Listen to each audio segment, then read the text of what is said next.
Hey, everybody, this is Scott DeCamp with CatchMark SportsNet. I'm here with Tate Stine. Thanks for joining me today, Tate. Thanks for having me.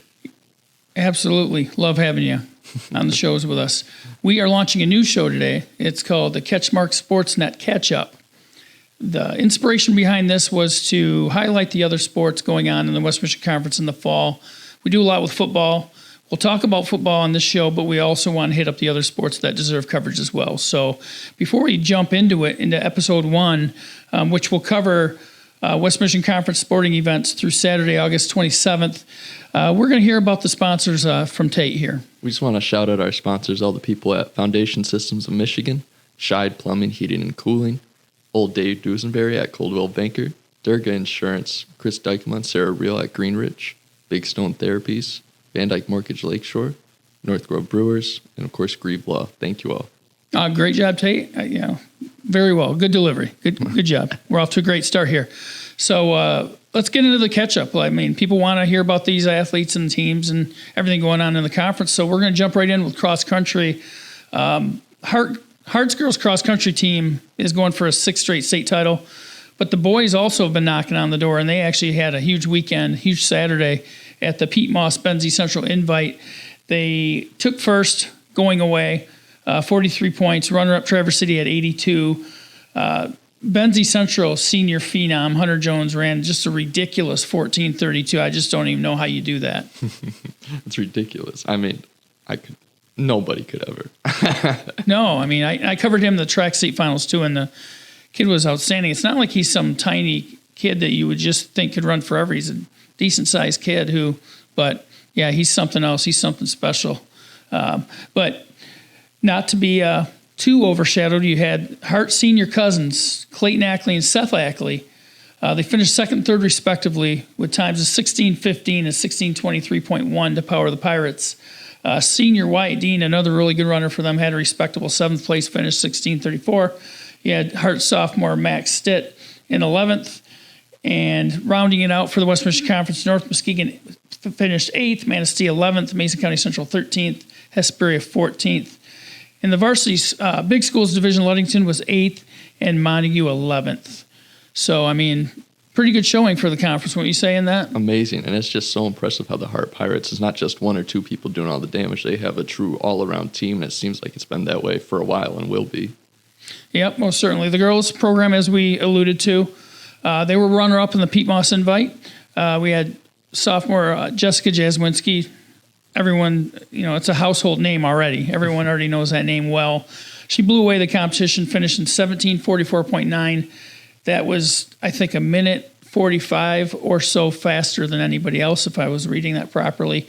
In June at the Division III track state finals at Kent City, she was runner-up in the 3200, third in the 800, 4th in the 1600, and ran a leg on the winning 3200 relay team. I mean, oh, wow. I can tell why she's a household name. I mean, she should be known. She deserves all the recognition she's getting. And her brother Bobby's an 8th grader. He's coming up soon, so you're going to have both of them here pretty soon. I don't see Hart going away anytime soon. I don't think so either. So, other teams in that division, Manistee was 5th in the girls division, in that medium schools division. Montague 13th, Shelby 16th, and Mason County Central 17th. In the big schools division, Ludington placed 8th. So now we're going to jump over to boys soccer, and why don't you take this one, Tate? So for boys soccer, we really want to highlight Arturo Romero from Oak Ridge. He's been the one that's been leading the charge for the Oak Ridge Eagles, and the Eagles are off to a great 5-1-1 start for the season. So Romero, through his first 7 games, he has 18 goals and 1 assist, and that's just crazy. It's so outstanding. But his coach, Greg Flinger, has been talking about the reason why he's been playing so well, scoring all these goals, and he's just been praising his work ethic. He's been working on his game nonstop. He's a great ball handler. He's so quick, and that just shows why he's these 18 goals and 1 assist.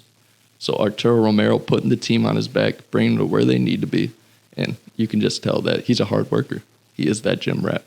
Now we're going to go into boys tennis, and I'll hand it off to Scott. Yeah, boys tennis, it's kind of getting off to a little bit of a slow start to the season with not as many events, but maybe that's because there's only a handful of teams in the league that actually have tennis. So that's part of it too. But Whitehall is coming off a really big weekend.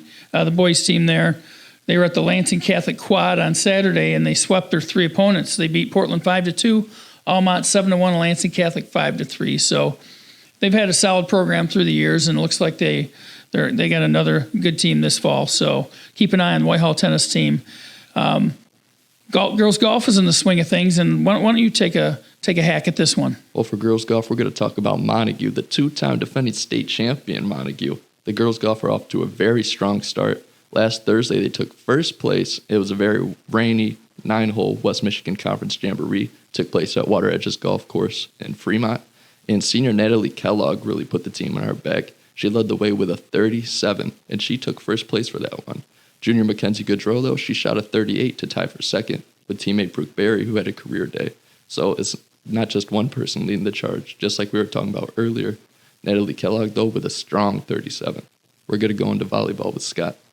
Yeah, that's what it takes, too, to have that good team, is to get that balance throughout. Volleyball, they've been going for a while now, and one of the teams I'd like to highlight is Fremont. They were at their home invite on Saturday, and they took the title. They defeated Western Michigan Christian in the championship match, 25-20, 26-24. So great job by Fremont, a newcomer to the West Michigan Conference, winning that competition there. They also we had some other teams in action. Whitehall, they went 1-1-3 at Kanawha Hills, I believe was their tournament, and then Shelby's off to a good start. You've got Nevaeh Gauthier. We just profiled her in the profile of the week.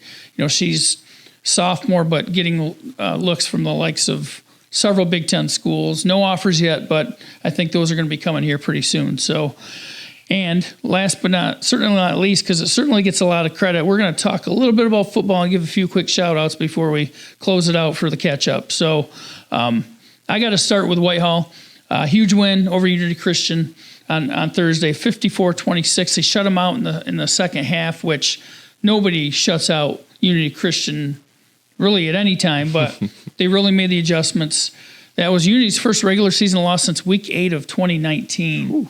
The Kyle Stratton, the Tran and Naylor connection was explosive. It was working. Absolutely. And I mean, just basing off the score, 54-26, you can tell they just came alive in the second half, especially with that connection from Kyle. You were at Spring Lake. So can you tell us a little bit of how the Wildcats looked? Montague Spring Lake was a thriller. It was such a great one to be at. I was taking some video and some clips of it, and I wish I was just watching the game. I wish I could have just enjoyed it even that much more, but it was such a clutch win at Spring Lake for Montague.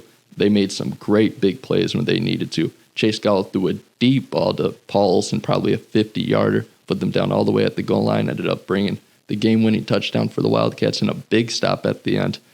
Spring Lake's field goal just fell short to tie to bring it to overtime, so Montague came out with a clutch victory. No, it's a great win, starting off on the road like that and getting that W. We're going to go to Oak Ridge now real quick. Business as usual. They just take care of business over there. It's Matthew Danachek and company. Had a strong opener versus Sparta, winning 30-14. Absolutely. Matthew Danachek, I expect a big season from him. A lot of things expected from him. And for the Oak Ridge Eagles, I think they got a strong squad and got a good chance to do some big things in the conference. Fremont also got a big win at Hart, 22-8 to give Coach Jared Hudson a victory in his first game at his alma mater, so great job by him. Absolutely. And then I just close it out by saying, I know this is maybe a little self-serving, don't want it to be this way, but I was just so proud of our team, our CatchMark SportsNet team Friday at Manistee for the game of the week. Fantastic stream. I thought everything went really well. There's places where we could improve, like any team has, but I want to shout out Billy Mann, the producer, who pulled it all together, as well as our team of camera guys, Trent Alphanar and Tate Stine. This guy sitting across from me. Assistant producer, Matt Tarquette. Broadcasters, John Russell and Calvin Single. And then I handled the social media and game coverage, so I thought we worked really well together, and I thought your TikTok was awesome. Thank you so much. If you haven't seen it, you can always check it out at CatchMark SportsNet on the TikTok. And I expect Home Depot to maybe kick in a little, too. Just playing their theme on there. You'll know if you see it. Or are we going to get sued by them? Yeah, we'll see. All right. So we have to give a shout out to our sponsors. Just because you have the golden pipes, why don't you handle those again? Once again, thank you to Foundation Systems of Michigan, Scheid Plumbing, Heating, and Cooling, David Duesenberry at Coldwell Banker, Durga Insurance, Chris Dykema and Sarah Reel at Greenwich, Big Stone Therapies, Van Dyke Mortgage Lakeshore, North Grove Brewers, and of course, Grieve Law. Thank you all. We very much so appreciate it. Yeah, well, great job. That will wrap it up for episode 1 of the CatchMark Catch Up. We'll be aiming to do this each week, and I hope you enjoyed the show. Thanks a lot, everybody.